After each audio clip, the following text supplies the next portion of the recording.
सभापती महोदय, अतिशय महत्त्वाचा विषय आहे हा की कुपोषण थांबलं पाहिजे राज्यातलं। यासाठी राज्य सरकार आणि केंद्र सरकार सातत्याने प्रयत्न करत असतात। मी काही स्पेसिफिक प्रश्न दिले होते ज्याला उत्तर आलेलं आहे।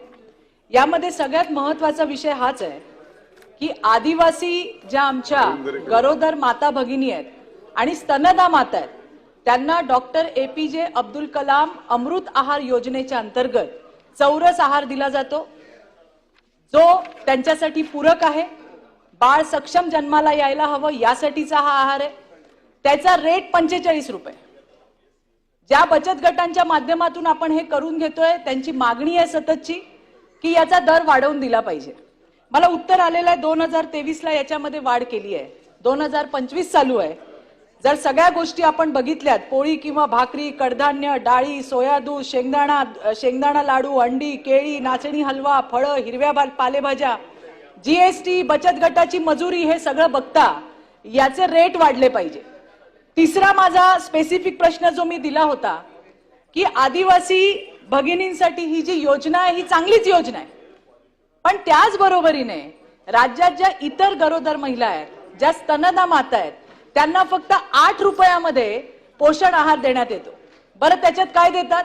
एक शेंगदाण्याचा लाडू 60 ग्रॅमचा किंवा 200 ग्रॅमची खिचडी किंवा वरण भात। 8 रुपयामध्ये हे सगळं परवडणं शक्य नाहीये। लाडू बनवायला 6 ते 7 रुपये खर्च येतो आणि वरण भात किंवा खिचडीला कमीत कमी 10 रुपये खर्च येतो। त्यामुळे माझी आग्रहाची मागणी आहे, त्याच्यामध्ये लिहून पाठवलंय, मला उत्तर आलंय की 2017 मध्ये निश्चित केलंय आणि वाढ करण्यासाठी केंद्र शासनाला आम्ही प्रस्ताव सादर केलाय। कधी सादर केलाय? त्याचं उत्तर काही आलं का? त्याच्यामध्ये काही वाढ होणार आहे का? माझी आग्रहाची मागणी आहे की सभापती महोदय, ग्रामीण भागातल्या आमच्या स्तनदा माता आणि गरोदर माता आणि आदिवासी क्षेत्रातील स्तनदा माता आणि गरोदर माता यांच्या आर्थिक आणि सामाजिक परिस्थितीमध्ये फारसा फरक राहिलेला नाहीये आणि त्यामुळे कळकळीने विनंती आहे की अशा पद्धतीने आहारामध्ये जो आपण फरक करतोय तो समर्थनीय नाहीये। जो पूरक आहार, जो चौरस आहार आपण आदिवासी माझ्या स्तनदा माता आणि गरोदर भगिनींना देतो, तोच राज्यातल्या इतर सुद्धा स्तनदा माता आणि गरोदर भगिनींना दिलं पाहिजे। आताची परिस्थिती मी सांगते, प्रश्नच सांगतेय, 8 रुपयात परवडत नाहीये, तर त्याच्यामुळे एकच मिनिट सांगते तुम्हाला मी। 60 ग्रॅमचा लाडू 20 ग्रॅमवर आलाय आणि 200 ग्रॅमची खिचडी ही आता त्या ठिकाणी 50 ग्रॅमवर आली आहे। उष्मांक 50 आणि 12 ते 15 प्रथिनं मिळायला पाहिजे अशी ही पोषण आहाराची प्रणाली आहे।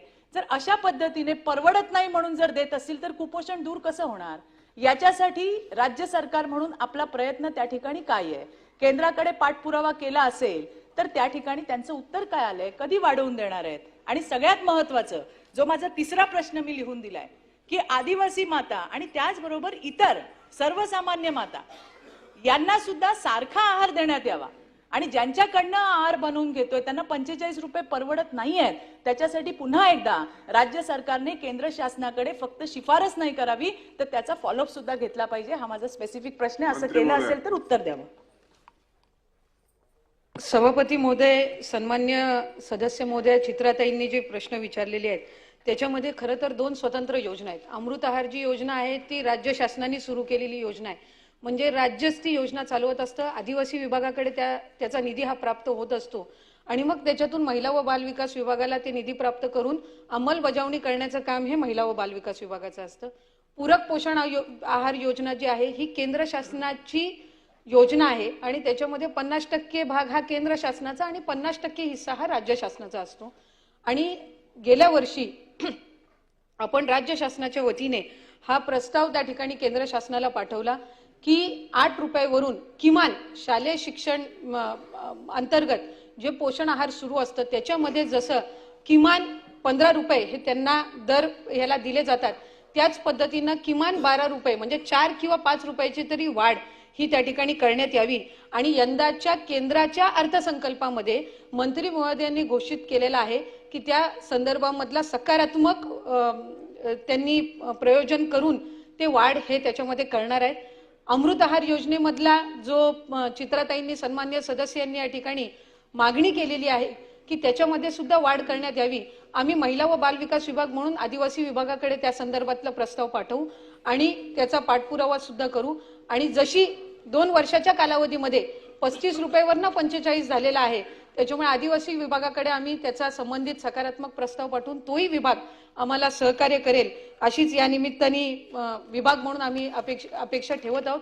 अमृत आहार योजना ही साधारणपणे राज्याच्या 16 जिल्ह्यांमध्ये आहे आणि 16 जिल्ह्यांमधलं जे कुपोषणाचं प्रमाण आहे याचा जरी आपण आराखडा गेल्या 3 वर्षामध्ये आज सभापती महोदय आपण बघितला तर सॅम आणि मॅमच्या जी संख्या आहे, पर्सेंटेज आहे ते कुपोषणाचं, हे सुद्धा कमी होताना आपल्याला पाहायला मिळतंय.